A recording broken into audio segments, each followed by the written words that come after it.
شخصیت قصد و اراده و نیت حج کرد. میگه وقتی در خانهش اون زاد راه میرفت، توشه راش جمع میکرد، لباسش جمع میکرد، قصد سفر داشت، فرزندی داشت، شاید میگه 30 ساله بود یا 4 ساله. فرزند اهمیت دادی پدرش کجای قصد داره، یعنی لباس و توشه گرفته ساله است. بعد از اون میگه این فرزند پرسید پدر جان شما کجای قصد سفر داری، کجای میروی؟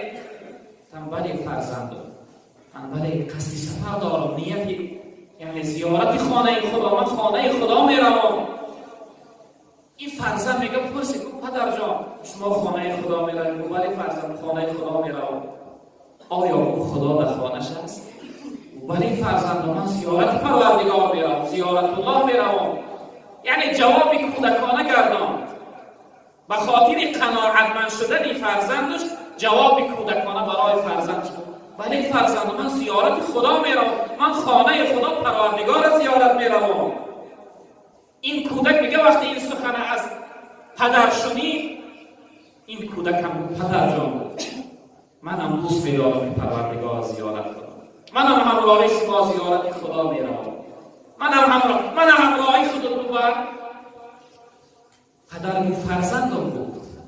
اونجا این آدم خیلی زیاد است، انسان بسیار است، اونجا یعنی گرم هست، حالت دشواری و مشقت است. تو یاش هستی، میده هستی، طاقت نمیکنی، من تو را همراهی نمیبرم.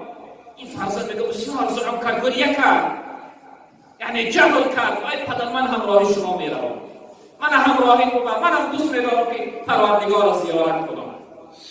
از حد زیاد وقتی کودک گریه کرد، این شخصی دیگر علاجی نیافت. فرزند چه میگه فرزندی 3-4 سالش همراهش در سر کتفهاش گرفت و زیارت خانه خدا آورد. این شخصیت وقتی که در حرم داخل شد، یعنی وقتی طوافش شروع کرد، کودک میگه در سر کتفهاش بود. کودک هر سو نگاه میکرد و از پدرش یک جمله میپرسید. میگه پدر بزرگوار شما من وعده کرده که من به زیارت خدا میبرید، من دوست میدارم که پروردگار را زیارت کنم. پروردگار در کجا هست؟ خداوند برای من نشان بده که من پروردگار را زیارت کنم. من میخواهم الله رب العالمین زیارت کنم. این شخصیت میگه دیگر جواب گرداندن نمیتوانست، چون که این لحظه دیگر جواب کودکانه نیست برای جواب گفتن.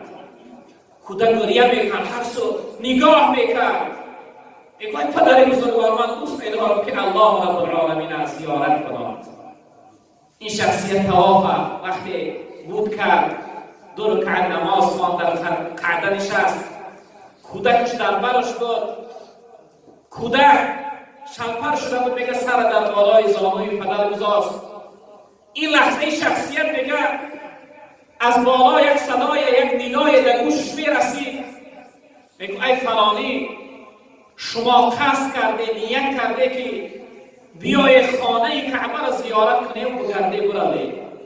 آمده خانه کعبه را پیدا کرده، زیارت کرده، طواف با بودی رسانده، اکنون برآمده میروی. اما این فرزند شما از خانه قصد کرده بود که به زیارت ما بیاید. این فرزند شما از خانه قصد کرده بود که زیارت الله رب العالمین میروم. فرزند شما هم آمد، ما را پیدا کرد و زیارت کرد. فرزند شما در نزد ما هست، دیگر فرزند را جستجو نکنید. این شخصیت میگه بدنش یک لرزه فرا گرفت. وقتی سلام داد، فرزند جنبان که بر وقت جان از بدن بیرون شد، از جان و جان سپارید است. حاجی محترم، قصد و نیت باید از قصد و نیت این کودک کمتر نباشد. مقصد خاص زیارت الله رب العالمین باشد. مقصد و نیت خاص این باشه که من به زیارت الله، خانه کعبه یک رمز از خانه پروردگار است. و تعبیر عزیزای خدا میفرمایند منظور من از کعبه و بتخانه تویی تو. ای الله مقصد من، نیت من از کعبه، از زیارت خانه کعبه، زیارت تو هست. از مولانا یک جمله زیبا داره، میگه چرخ زنان طواف کنان در در حضور، تو شده پروانه و او شمع نور. عادت پروانه ندانی مگر، چرخ زند اول سوزد دیگر. ای حاجی محترم وقتی طواف میکنید احساس کن که مثل اون پروانه که در گرد شعر چرخ میزنه. این چنین طوافی خانه معبود و معشوق پروردگار را دارید. باید قصد و نیت حاجی این باشه که زیارت الله رب العالمین است.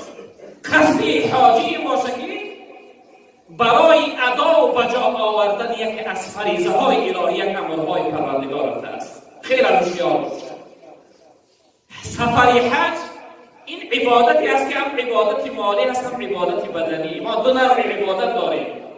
عبادت داریم جسمانی و عبادت داریم مالی.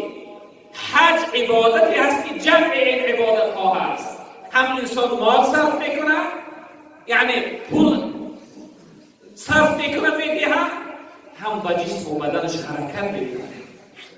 و این خاطر حاجی های محترم وقتی که شما قصد و نیت حج میکنید از این لحظه دلها را صاف کنید. مقصدتون خاص زیارت الله باشه، زیارت خانه الله، زیارتی یعنی اون حرمین شریفین.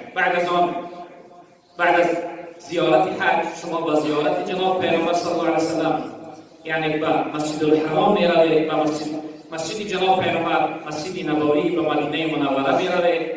اونم زیارت عادی نیست. پیغمبر بزرگوار صلی الله علیه وسلم هر شخصیتی که بعد از مردن قبر من از زیارت نیاید که من از زیارت کنم، مثل این است من از زندگی زیارت کرده است. و این خاطر حاجی های محترم از این روز باید شما قصد و نیت صاف خاص زیارت الله کرد.